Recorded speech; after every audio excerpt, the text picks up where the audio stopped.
Telford, home of the Industrial Revolution, now home of the Collaboration Revolution. Welcome to the Unnoticed Show. Mark Lader, who's joining me from Telford, the home of the Industrial Revolution, now the Collaboration Revolution, as he says. Mark, tell us about what you're doing as an entrepreneur and how you're helping fellow entrepreneurs to get noticed.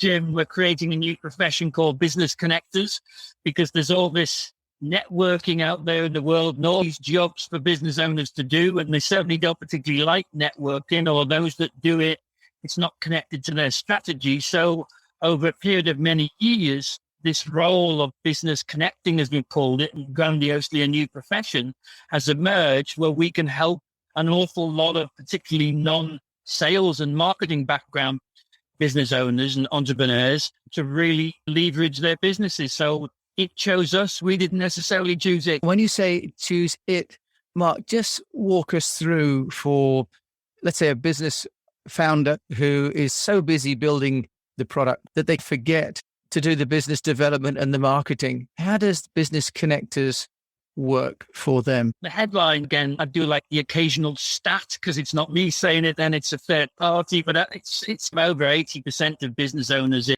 pretty much the developed sort of world or the first world type countries the owners will say that they're not from a sales and marketing background. And what they typically are is technical business owners. They've been taught to be that. We were taught to go and get our degrees and our qualifications. So, 4 out of 5, 8 out of 10-ish of our business owner base like to make cakes, like to build software, like to cut hair. They like the stuff of their business, but they don't like necessarily that front-end business development stuff, and nor do they like the system stuff. So increasingly, because of our first generation of coaches 25, 30 years ago, they didn't like that as well. So we started to provide the systems and the business development stuff that actually meant most business owners could spend a lot more of their time doing the bits that they loved. So it seemed pretty natural to me.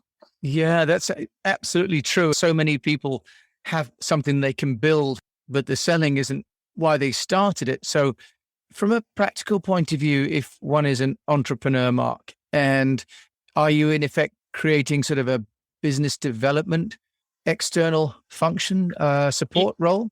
In simple terms, Jim, yes. The old line about Bill Gates was laughed at when he said he wanted to put a PC in those days on every desk. And people said, don't be ridiculous. And now here we are, I think in this house come office, I think we've got 40 devices in one house. So not even a traditional office. So he massively under promised or under targeted. So in our case, we just started to say we want to put a 24/7 sales business development capability in every business in the world. And we can do that for any entrepreneur and get this starting for free, because there's ways that we can get them started that then they can reach out for support when they're getting a return. So they haven't got to stump up with the traditional $2,000, $5,000. They take all the risk. We had to do this in a way that people could share the risk to get the trust and get it going from there. So hopefully it's a solution that works for everybody. Mark, so is that then working for the entrepreneur on a commission basis then? There's a company in British history called Allied Dunbar, and they revolutionized what's now the IFA, the financial advisor market, by introducing two things primarily to what was a very small market at the time. And one was a questionnaire, which made the process into a two-step. And the other one was 4,000 young guys and gals in their blue suits and white socks for some reason in those days. Fashion, I suppose. But they went out to clients and they did a free diagnostic. And it was a long process, hour and a half. And then they'd go back to people like my boss in the past, who he was the salesperson. So he had all these legs and tentacles that went out. But the key was this questionnaire. So when we started going to business owners with a little mini questionnaire, and you have to find a short one online because they're not going to do an hour and all those details. But effectively, it's the same thing. At the point of contact, it costs the business owner nothing, because our job is to help them find out how they see things first and then start coming up with solutions that can help them and challenge that a bit. Because once they get some wins and they start to come up with their simple plan, then actually they go from being that I've tried all this before poor business owner to, at last, I've found a relationship that I can trust. So it's no different to, in old terms, that commission approach, but it's very new in terms of it being an outsourced business resource to business owners that want that increased business development capability. So, Mark, that sounds absolutely logical. Are you focusing on a particular sector or industry? Because the old issue for most business owners is that expression, no one understands my business like I do. Remember, I'm a blend of a coach and a sort of business background. So I was the one as a young guy that I didn't want or need to know the details of people's businesses to be a pure coach, which was just to ask them questions that challenged their thinking. They came up with their answers that they then, went and worked on. If you take that process and put that with the whole world of business development, it's not us that needs to be experts on their business. They're already the experts. But what they're not necessarily the experts on is this whole area of the growth side of it. So by us starting again with diagnostic little questionnaires to come back with building their plan, then we're using their skills and their kind of perspective on the business to develop something that when we recommend this, let me introduce you to George, these are people we've known for years, then pretty much it's a guaranteed thing that they'll do because they trust the process and because we're starting from their problems first, not trying to sell them the box of goodies that we think they need, which is pretty much what everybody else is trying to do. So it's, if you like, sector agnostic because it's a skill set and approach. What about geography, Mark? Are you really helping the unnoticed entrepreneur in the UK find other customers in the UK or globally? Just share with us about that. It's global because a lot of my background, a lot of my contact base is with the US, and because of by strange sort of set of circumstances, a lot of contacts into African continent through some of the financial strategy, capital strategy raises that we do. So it's global now, and even we're getting people that want to be trained as business connectors, where even through the system can quickly be turned into something that they can use in their home market. So the world is global today. We have to be. Okay, that's fantastic. Presumably, this is now becoming, if you like, a business in its own right, as you mentioned, people in other countries. Mark, can you share with us as an entrepreneur how you're getting the Business Connector Association and business noticed? Because I can see how you're doing that for your clients. I'd love to know how you're doing it for your own business. That one becomes a challenge, doesn't it? I've got business contacts, one of which particularly is from a very high-end business opportunity background. He typically sells things that people, they want to make $5,000 by Friday. It's a very short-term market. But I said to him that there was people in his list, and so we've done list sharing type deals, that were looking for much more long-term opportunities. And because the process, once we worked out what the profile of the business connector, the people that wants to be trained, was a promoter. They like sharing new things with people, but they also like to go back. They're not like the old direct sales guys that just weren't that interested in long-term relationships. Once we realized that they became known as hunters that farm, they like their newness, but they also like farming the relationships because they can go back and help people over time. There's lots of people, and COVID has stated American terms of people looking for things beyond the job that used to be called secure, that hasn't been for years, but definitely isn't now. So that whole business opportunity market, we talked to franchise people, and we've just got further and further into talking to people and not trying to push them into our box. There's different ways, different levels people can be trained as a biz connector.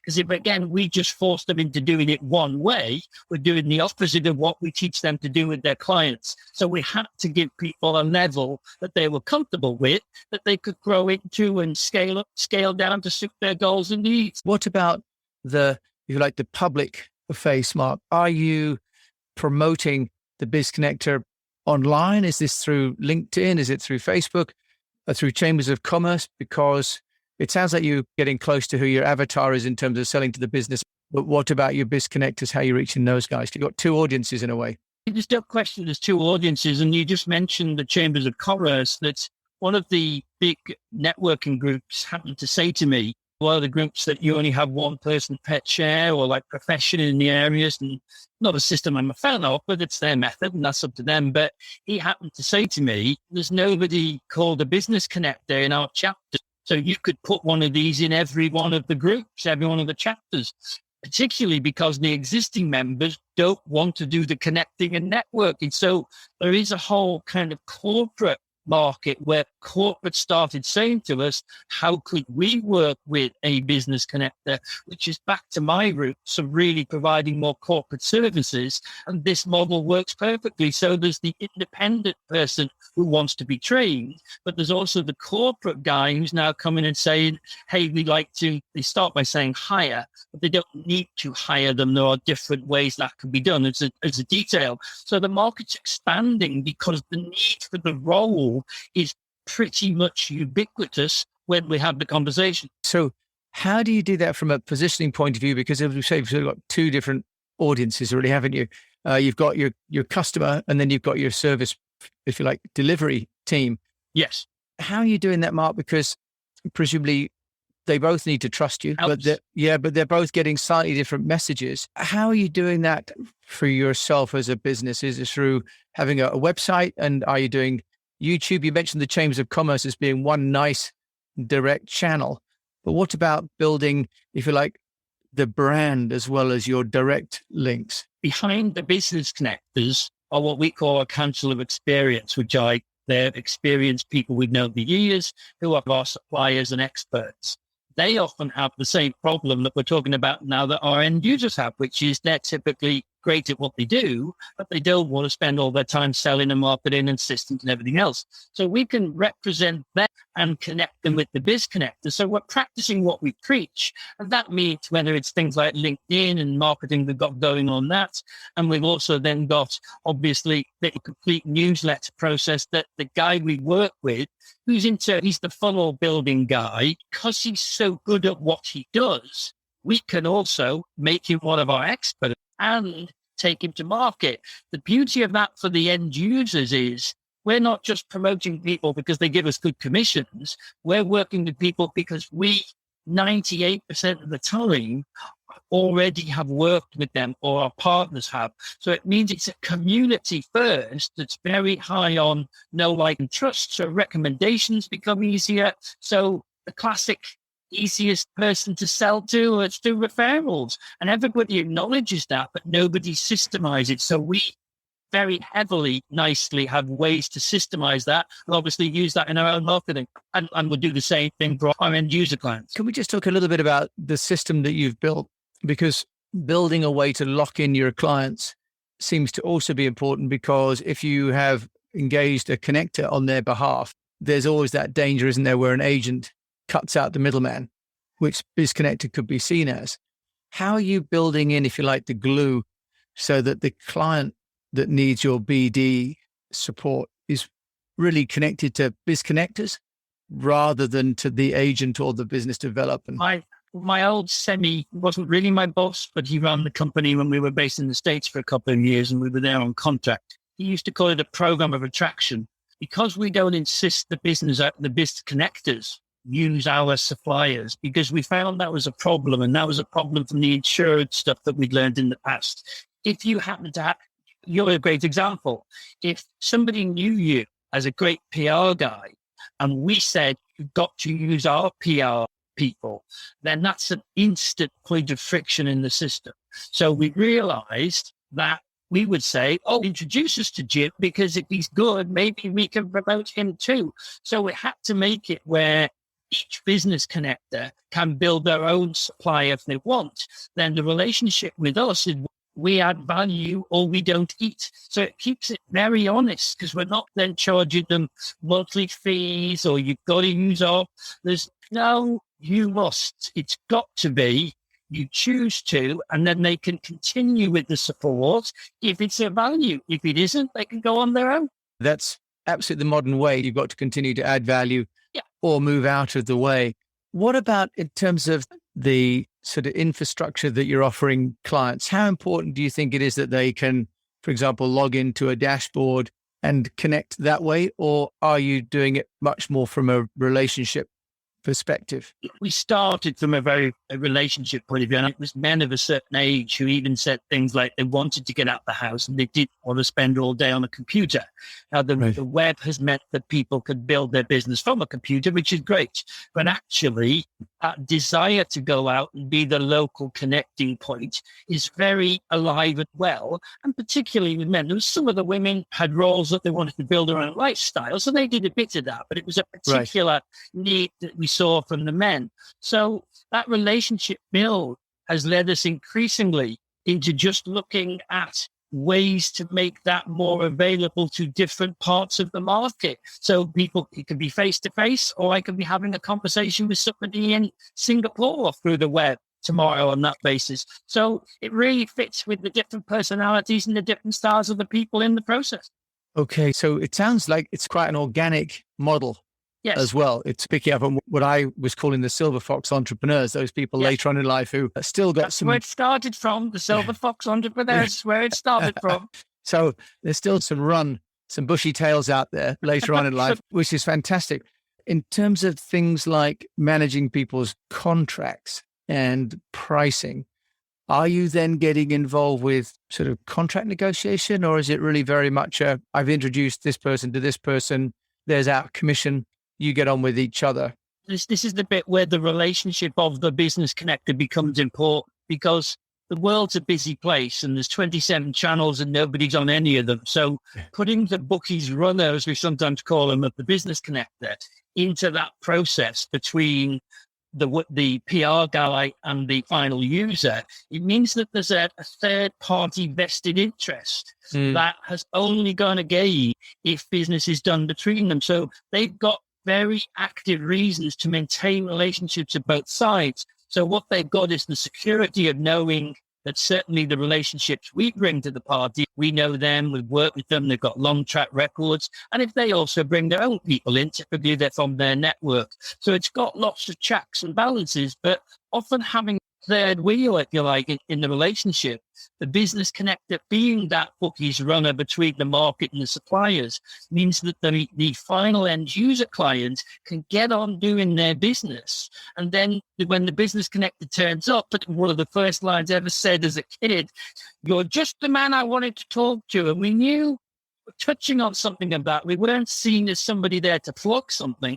We were seen there as somebody that could genuinely solve their problem. And that's what the biz connector could be. And they supply that extra vested interest, which means everybody carries on doing what they do, because the biz connector does all that messy stuff that everybody else really wants to do. I can really see that. And do you have an example, Mark, of biz connector in action? Are you allowed to, obviously, without betraying any confidences? Yeah, one of the early stages, before we even called it business connectors, it just showed the flexibility. He was a young guy and he specialized on currency. He just, of the range of things, he just happened to focus in this area where people were spending too much money when they were doing letters of trade overseas. So he just happened into this little niche and he just really worked it.